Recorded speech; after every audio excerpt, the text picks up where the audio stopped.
All right, guys, let's get some MLB plays and props for Saturday, March 30th slate of games. Trey, let's take a look at that leaderboard. Have you start us off?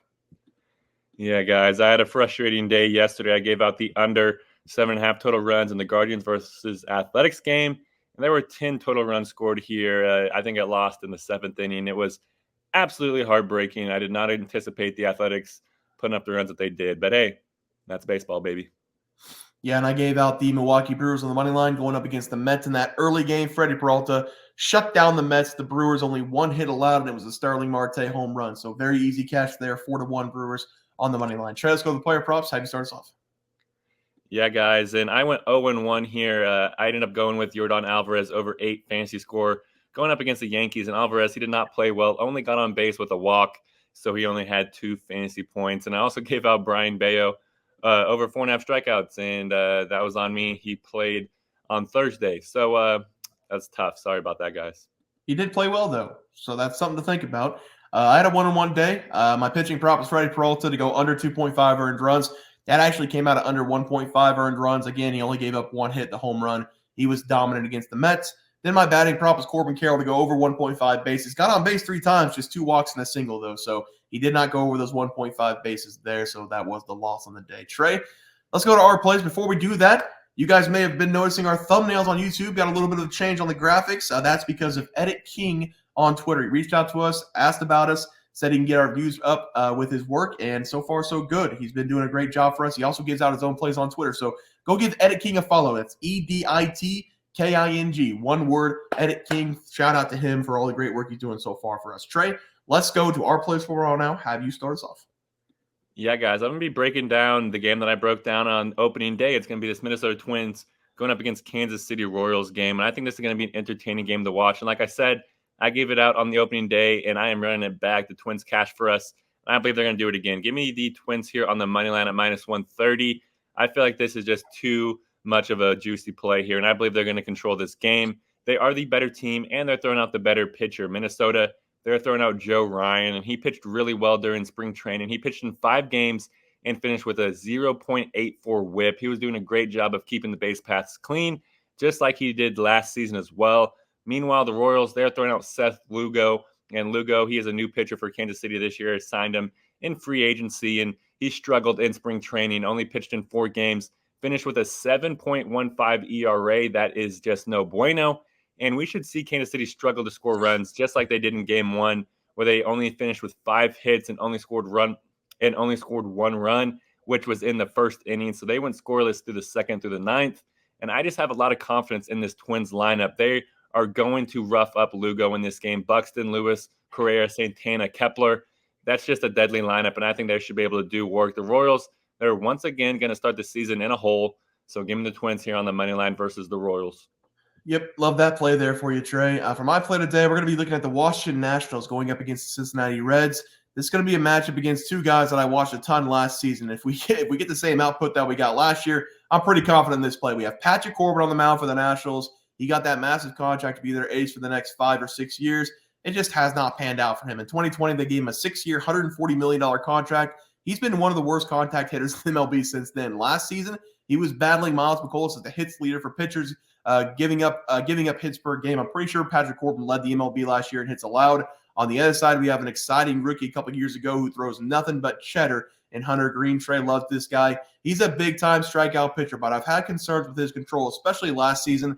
I felt like he'd either come out, strike out 10, or give up 5 or 6 runs. With the history of these teams giving up a lot of runs last season, I'm going to take the over 9 runs in this game. We should have a lot of opportunities on the base pass with both of these teams. Both these teams have fairly good position hitting players as well. I watch the Nationals probably the most of any team since they're my favorite overall team on the season. And the pitching is just horrible. The batting's never been a problem for them, I feel like. Reds have already put up a lot of runs in the first game of this series, but we just need 4 runs for each side. And with the tie, obviously we can't tie in baseball. So the over 9 runs would hit if both teams just find a way to score 4 runs. I like the over with the pitchers we have on the mound in this game. So I'm going to take that as the play. Give me the over 9 runs in this game between the 2 teams. Trey, let's go with the player props. Have you start us off?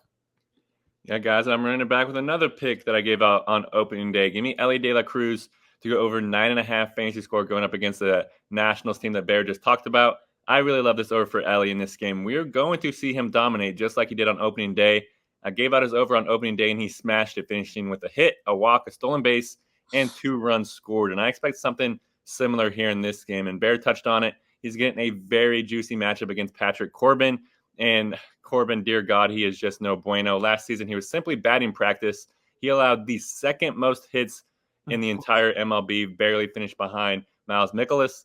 And Elly, he faced off against Patrick Corbin in 6 plate appearances, and he dominated those appearances. Elly, he has 4 hits against him and even has a dinger. So he's 4 for 6 with a dinger on his register. And I expect another home run here in this game and another stolen base. Give me Elly De La Cruz to rough him up. I'm going with over 9.5 fantasy score versus the Nationals. Love it. Love that play there. For my batting prop, it's going to be Bryan Reynolds to go over 1.5 bases going up against the Marlins. Reynolds in this first game against the Marlins picked up right where he left off from last season, collecting 2 hits in the 5 at-bats. Last season, he had 151 hits in 145 games with the Pirates. I think he's going to do even better this season than last season. He's going to be getting a great matchup going up against Ryan Weathers, a guy who's been getting destroyed over the last 4 years of his career. Last season, he went 1-8 in the regular season with a 6.55 ERA.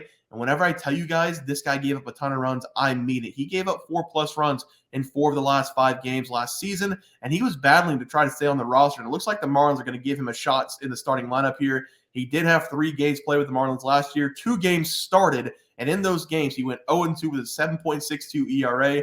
The Pirates should have a hitting clinic against this guy. I'm going to take the best player on the Pirates to go over his total bases as the play. Trey, let's go to the pitching props. Have you start us off? Yeah, guys, I'm going to go with one of my favorite pitchers of all time. If you watched our channel last year, you know I love this guy. Give me Tanner Bibee to go over 15.5 outs versus the Athletics. I really love this over for Bibee in this game. I expect him to pitch deep in this one. The A's, they got out all their offense yesterday whenever they scored 4 runs, and I expect them to go back what they did on opening day when they got shut out in that game. And Bibee, he should dominate here for us. I loved watching Bibee last year. It was his rookie year last year, and he finished with a 10-4 record paired with a 2.98 ERA and a 1.17 WHIP. So he had a very elite rookie season, and I expect him to even take a big step forward here in his sophomore year. And whenever you look at his spring training, he kind of dominated there. He pitched in 5 games and finished with a 3-1 record.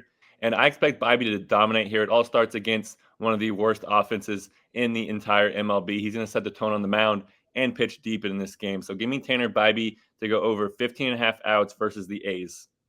Yep, I like that play there for you, Trey. For my pitching prop, a guy we've already talked about a lot, getting Patrick Corbin to go over his total hits allowed going up against the Reds. This might be the worst contact pitcher in the major league this season. I know there's a lot of funny contracts and teams have to pay players that aren't even playing anymore. But honestly, ever since Patrick Corbin signed a massive contract in 2020, he's had a total of 25 wins and 50 losses, having an above 5.20 ERA in 3 consecutive years.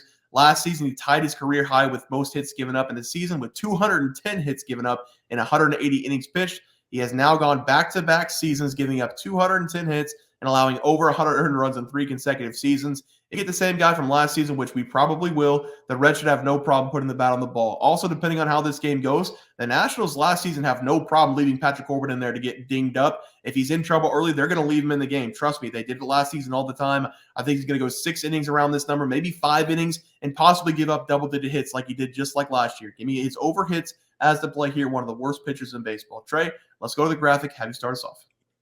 Yeah, guys, I went with the Minnesota Twins on the money line versus the Royals. They're the better team, throwing out the much better pitcher here in this game. I expect Lugo to get lit up.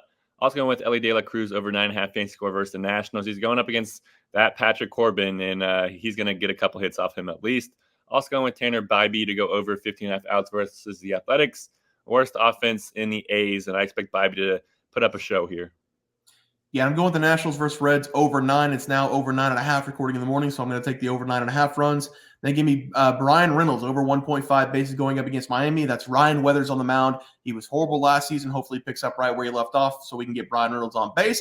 And then give me Patrick Corbin over his total hits. I'm trying to look it up right now. It is at – this is bad podcasting. This is bad YouTubing, but we're going to do it anyway.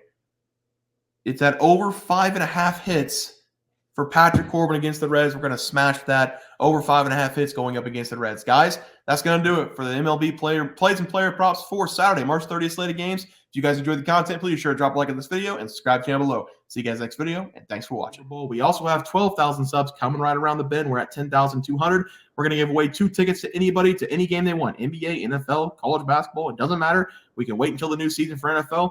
Any game you want to go, whenever we get to 12K, we're going to have that giveaway coming up as well. Leaderboard. We had multiple questions this morning about how to become a member for the YouTube channel. Let's do that really quick tutorial. You're going to go to youtube.com. You're going to go to Bears Profit Plays.